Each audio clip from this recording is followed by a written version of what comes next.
अजित पवार आज दिल्लीला जाणार, विकास निधीवरून दादा भडकल्याची माहिती।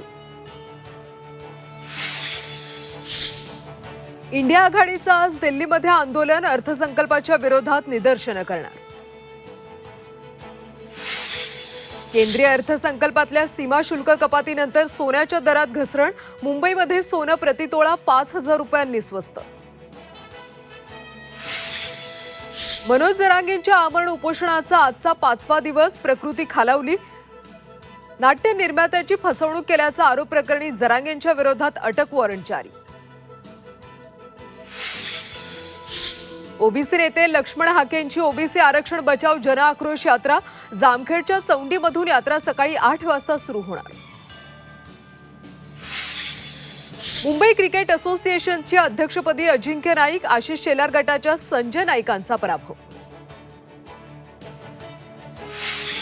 कोल्हापुरात मुसळधार पाऊस, पंचगंगेसह सर्वच नद्यांच्या पाणी पातळीत वाढ, राधानगरी धरण देखील 90% भरलं।